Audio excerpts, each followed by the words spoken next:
Hello and welcome, I'm Patrick, and this is going to be a rambling video on the Helicopters DLC. Now, I'm not entirely sure how well this is going to be. This is completely unscripted, unformatted, it's just raw off the top of my head, so let's go ahead and get started. Now, I'm going to be going over things like what we know so far, as well as my general thoughts and what I'd like from the Helicopters DLC and speculation, things like that. We're first going to be going over what we know so far, and then we'll get to the what I'd like, speculation, wish list, things like that at the end, because that's going to be a bit longer, and that's going to consist of at least half of the video, because there's a lot I want to talk about.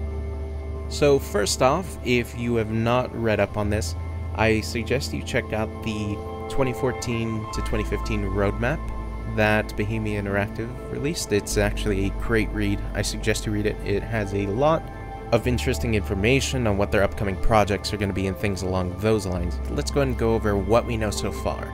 And what we've read from the roadmap, we have selective implementation of Take on Helicopters flight model. Now this is probably the biggest, newest addition with the Helicopters DLC, and definitely my most anticipated, but make sure to keep in mind the wording of selective implementation, meaning that they're unfortunately most likely going to be cherry-picking features that they liked from Take on Helicopters without porting over a full simulated experience, even though Take on Helicopters is more of a semi-simulator anyway, but you know what I mean. Now, with this, I have quite a bit of concerns, but I'm going to go ahead and get into that in the later parts. But, I mean, overall, it's still good news that we're getting something that's going to be at least better than what we currently have. So that's definitely still great news. But yes, most of the speculation and what I would like is definitely going to be part of this announcement. But we're going to get into that later because, like I said, it's going to be very time-consuming on going over what I'd like from that and what I wouldn't like. Now, the next feature we know is they're going to be adding new transport helicopters. Now, they did specifically state transport helicopters, so I wouldn't be expecting any new gunships or things like that, or, you know, seeing a Mi-24 Heinz, even though that would be fucking awesome. But, you know, chances are, I mean, I wouldn't get your hopes up for a gunship. Most likely they're just going to be focusing on a transport or cargo type roles for helicopters. Now next, they also stated that they're going to be improving logistical roles with sling loading. So they are going to be adding vanilla support for sling loading, which means that no longer do mod authors need to find another mod that supports sling loading. I mean, I love Ravlifter. The animations are absolutely fantastic in my opinion. It's probably one of my favorite sling loading add-ons I've ever used in the history of all my Arma series playtime. However, the problem is that you need to download a third-party mod to have something that should be within the vanilla game already. So I'm at least glad that they're getting sling loading in there, so we'll have to see how that turns out. Unfortunately, they have not said anything about, fast roping, so unfortunately we have nothing confirmed, so it could be there. I mean, it's still possible, but at the moment they have not mentioned anything along the lines of fast roping. Now, this isn't just going to be for pilots. The second, well, for my opinion, the second biggest feature from the Helicopters DLC is that they're going to also be improving the gameplay for the soldiers. What they're going to be adding is something that I know a lot of, you know, Arma 2 veterans should love, which is firing from vehicles. So things like firing off the skids of a little bird is definitely going to be a reality now. That was something that was fantastic about, I believe it was Shaktag's mod back in the Arma 2 days. Extremely useful. I know that a lot of VSOR members, not just, you know, the pilots, have been asking for something like this so soldiers are able to defend themselves, especially for things like urban insertions, which can be quite dangerous. And so having the ability to defend yourself on the skid of a helicopter is going to be very nice, especially for suppressing the enemy, making sure they can get off and I can get in and out as safely as possible. So definitely a very important feature to have. And I would like to go into that later as well, but yeah, this is generally, overall, nothing bad about this, and it's fantastic. But not only that, they've actually hinted that it's not just going to be for helicopters later on. From what it seems like, it's very likely that they're going to be adding it to ground vehicles as well. So expect to see things like shooting from the back of, say, a pickup truck or things like that, maybe off a transport boat. very possible to see things like that going on. Now, that's not it, because they released some insight on their DLC release strategy. So we also have a little bit of information on what things will not require the DLC to use. Say, if you do not own the Helicopters DLC, there are going to be quite a bit of features that are going to be unlocked for everyone. So things that we know of from this article that are features you won't need to pay for is firing from vehicles. So it seems that when they release the patch alongside the Helicopters DLC, they will also allow everyone, not just the owners of the Helicopter DLC, to fire from vehicles. Another immediately available feature is going to be riding as a passenger in the new upcoming helicopters. So very neat to have. So you can have all the new helicopters in your mission or server, and as long as the dedicated pilots have the DLC, the mission should be as functional as ever. Next will be sling loading from the vanilla helicopters, it seems. So sling loading from the vanilla helicopters will be available. Unfortunately, since you don't get the new helicopters without owning the Helicopters DLC, you'll obviously won't be able to sling load from those, but sling loading, the feature, should be available. Of course, you will be able to play on any server using the Helicopters DLC, or any upcoming DLC for that matter. So what I've kind of gathered from this is if you're just a rifleman within your community, you're going to be completely unaffected by this whatsoever, because you're allowed to fire from vehicles, you're even allowed to ride as a passenger in the helicopters that are going to be exclusive to the Helicopters DLC. So you'll also be able to, you know, play on any server with the Helicopters DLC. So this, it seems that basically riflemen, anyone that's basically not going to be a pilot himself, is going to be unaffected by this, which is actually great to hear. Now I'm going to go ahead and move on to the more speculation side of the things with the flight model, whether or not you'll have to own the Helicopters DLC to use the flight model. My kind of best guess would be no. You will not have to own the Helicopters DLC to use the new flight model. Reason being is that it's, like they said, it's not content like the new helicopters. Those are content, so you will have to pay for that. It's a feature. So from my understanding, this is going to be available to everyone. My reasoning to think that this is going to be available to everyone is not just that the saying, you know, content is paid, features are free. That's not it. It's because if they wanted to make flight model exclusive, it would lock out every helicopter on a server using an exclusive flight model. Let's go and go more into the flight model, because that really is the meat and potatoes, in my opinion, with the Helicopters DLC. Now, for those of you who don't know, I'm going to explain the Arma 3 flight model for you and how it exactly works. Now, the Arma 3 flight model is using something called auto trim. Now, auto trim, what it does is it automatically trims your torque control, aka your pedals.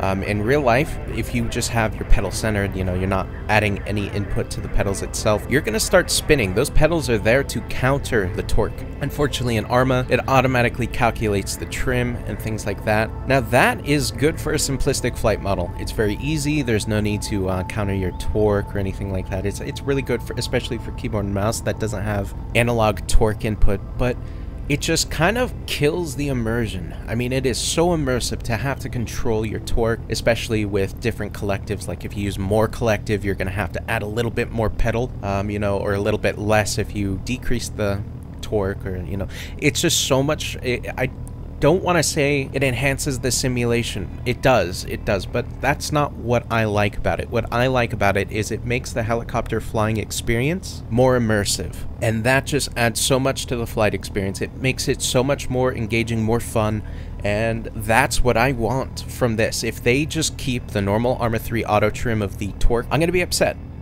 Now, something that they currently use in Arma 3, but it wouldn't completely kill me like the torque control would, is that currently at the moment there's also an auto cyclic trim.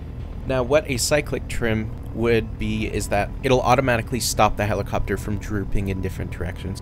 If you were in a perfect hover and you let go of the cyclic, when you let go of a cyclic in a normal hover in an actual helicopter, you will start to droop, and you will start to actually, probably your nose will start pointing downwards toward the ground until you fall into it. So you'll have to kind of fight that. And the ways you counter that is using trim and things like that. But what the auto trim does is it automatically calculates where it is, and it just automatically gets rid of that for you, and it kills the experience a bit. Now, it wouldn't be the end of the world for me if they added that, though it'd be nice to have a manual trim setup, so you have to actually manage that. I think the biggest thing that would just kill me if they released this would be an auto torque control trim. And I am going to be absolutely devastated if they leave that out. I would even be happy with the current arcadey Arma 3 flight model with torque control, because like I said, it's not about the simulation, it's about the immersion. But I could go on all day about this, I already kind of have. I don't expect it to be as simulated as it is in Take on Helicopters, because they, like I said, they specifically stated it's going to be a selective implementation. I believe that implies that they want to cherry pick features they like and leave out features that might be undesirable to them, which I can understand. And either way, it's still going to be an improvement over what we currently have in the Arma 3 flight model. Now, I might actually get back into talking about the flight model in a little bit, but I actually want to talk about the firing from vehicles now. Now, something that everyone should be getting excited for, not just pilots, is definitely going to be the firing from vehicles. It can be extremely useful in a lot of situations. Actually, in almost every situation, it's going to be useful, or at least useful to have as an option. Now, I know that a lot of you subscribers are actually Arma 2 veterans. I'd be surprised if a lot of you were not. But the thing about this is that a lot of us, I mean, I bet a lot of us here can remember Shack released, I believe it was Shack anyway, released the firing from the Little Bird mod. Extremely useful. When you're in a Little Bird and you're going in for an urban insertion, things like that, it's very nice to have the firing team able to defend themselves, not being completely stuck, not being able to do anything while people are shooting at them while they're on the skid. Being able to suppress the enemy, being able to fire back and actually defend yourself with your life is actually going to be very important. It's going to be very nice to have. Urban insertions at the moment are just fucking dangerous. There's not always going to be that spot where there's a 2.5 meter fence that's between you and the enemy. It's not always going to be like that. It's actually, a lot of the times, especially with bigger airframes, you're going to have to land in an intersection because that's where your rotors are going to fit. That's where it becomes a problem, because now you're landed in an intersection. You have 4 different areas where people can shoot you from, and you have no way to defend yourself. That is a pain in the ass. With an urban insertion, you're just so defenseless. So having this option is going to be extremely important for not just pilots, but just people wanting to defend their lives. So glad this is happening, but not only that, the way it sounds, it's not just going to be Little Birds. So let's hope for shooting out the side of a Ghost Hawk as well, being able to defend yourself. We can hope the best. Another thing this adds that's going to be awesome, but also situational, is that you can have a sniper, say, posted on an MH9 Hummingbird that we have in the game, or an MH6 if you prefer. I know I prefer it as an MH6, but using it as a sniper platform. A lot of the time, snipers have to find themselves in overwatch position. The infantry moves out of their sight or visibility. He might have to, you know, walk to a whole different overwatch position or just sit it out from there. But with a Little Bird, I mean, it's a movable sniper platform. If he doesn't have an angle, I can adjust a little bit, make sure he gets that angle and is able to take the shot. That's going to be very neat to have. So there's also that, where you can have also a Black Hawk Down type scenario with the Delta Force sniper shooting out the engine block of the convoy lead. You know, you can have those kind of fun situations, and I definitely have a lot planned for this. It's going to be just a hell of a feature that they're going to be adding in for us. Now let's go ahead and talk about the flight model a little bit again. Now, I'm going to be taking my basis completely off Take on Helicopters. Now, I want to talk a little bit about the applications of the Take on Helicopter flight model, some differences, some things I'm excited for with the Take on Helicopters flight model, some things just overall would be awesome, as well as some general things I don't think is going to be ported over from the Take on Helicopters flight model. Now, that's actually going to be the most interesting, so let's go and start off with that. I'm going to say this isn't something that I think they're going to port over, but I'd be concerned if they don't port over, actually, which is throttle control. Now, I'm not talking about collective. In Helicopters, collective and throttle are 2 completely different things. So I'm talking about the throttle, and for anyone interested, I mean, I suggest you look into that, because it is not something I'm going to be able to properly explain in this video. So anyway, hopefully you understand the difference between throttle and collective in a helicopter, because like I said, they are different. But anyway, I'm getting off track. If they don't include throttle, I have a feeling they're not going to add the simulation aspect that we want. Now, why I I think this is because if they don't add throttle control, this also means that they're going to have problems with, I mean, they're not going to simulate proper tail rotor failure. Now, as we know in Arma 3, tail rotor failure, you can essentially just shift yourself out of the tail rotor failure and fly away like nothing ever happened. That's not how it happens in real life. And I mean, obviously, in real life, if your tail rotor ends up failing, you either have two things you can do. You can crash, or you can hope you're lucky and you're in an open field to where you can perform an auto-rotation. Now, the reason why you go into an auto-rotation is because auto-rotations do not generate torque. So you can land safely, and that's basically how you react to a tail rotor failure in real life or in a game that's supposed to simulate a proper tail rotor failure. If they did not add the option to roll your throttle to idle or properly force yourself into an auto rotation, tail rotor failure will not be properly simulated, so that's kind of a shame. Now, some people might say that the answer to that is to just turn off your engine like you currently do in Arma 3. But how it currently works is that when you raise up your collective or when you increase your collective, it'll enable the engines. And that completely kills the whole point of going into an auto rotation to stop or to respond to a tail rotor failure. Reason being is because when you turn on the engine, torque is back in effect and it kills the whole point of, going into an auto rotation, so there's no torque. But that's if they're going for a full simulated flight model. Like I said, this is completely speculation, but if they remove the option to control the throttle, or roll it to idle, roll it to full, I mean, it's going to be a bit of a problem, or at least a good indicator to where they're thinking of going with this. Now, one thing that I'm kind of afraid that they're not going to add is interactive cockpits. I don't think that's going to be a problem if they keep all the other awesome features and just make it key bindings instead. From a developer's point of view, again, I just don't see them adding interactive cockpits. It's just not something that I think they're going to do, but I hope I'm pleasantly proven wrong. However, something I think they'll add, actually I'd be extremely happy if they added, was actual function of wheels. Currently in Take on Helicopters, they have wheels actually roll, so that way you can do rolling landings and even rolling takeoffs. You can taxi, because in Take on Helicopters, like I said, wheels actually spin. They aren't just like automatically forced into a brake. So in Take on Helicopters, you can enable a wheel brake, so that way if you're on a hill or something, you don't slide down the hill. But you can also disable the brake, and that way you can actually taxi on the wheels. It's kind of nice, to go in for a rolling landing. So that would be awesome. Another thing that I'm suspecting that they might add is suspension. So you might see things on suspension on the skids or the wheels, so that way it'll absorb the landing a little bit nicer. Now, I'm hoping that also means they'll add animations for the suspension, so that way you can actually see it sink a little bit when it goes in for a landing. That way it's not as static, and like I said, it just increases the immersion. It makes it feel like it's actually a helicopter. Alright, now the next feature I'd like from the Take on Helicopters DLC would be a jump option. And now when I say jump, I don't mean eject. What I mean by jump is that it ejects you. Well, I guess maybe it's a little bit similar to eject, but when it ejects you, it maybe dismounts you a meter away from the helicopter's airframe.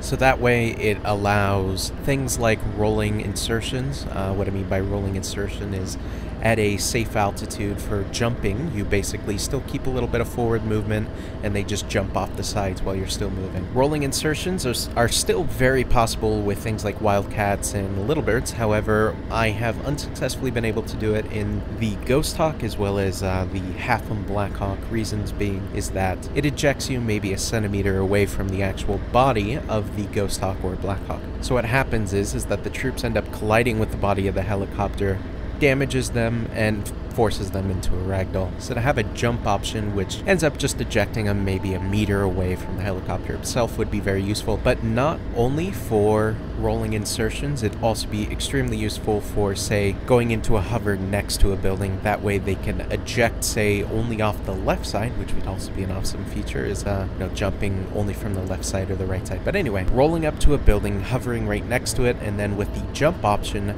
they could essentially jump onto the roof next to them while I'm hovering and kind of hugging the side of the building. That was very possible in the Arma 2 days, and I'd love to see that return into Arma 3 without the use of scripts.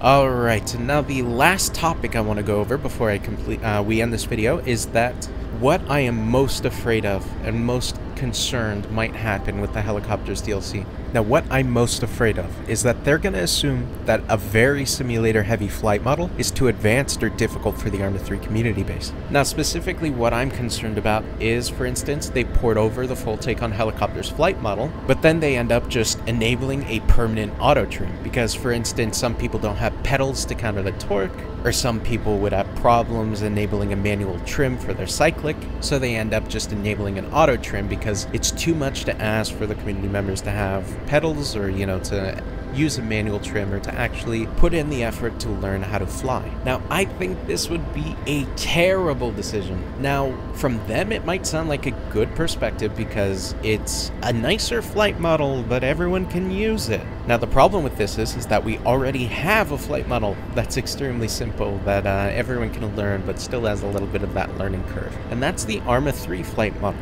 which they're keeping. Now, if they pass up the opportunity to have a simulated helicopter flight model because it's too advanced for the average user, it's going to kill the experience, because what they're essentially doing is they're just making a simple model and a slightly better simple model. That's all they're really doing. So that's why I will be completely crushed if they were to do that.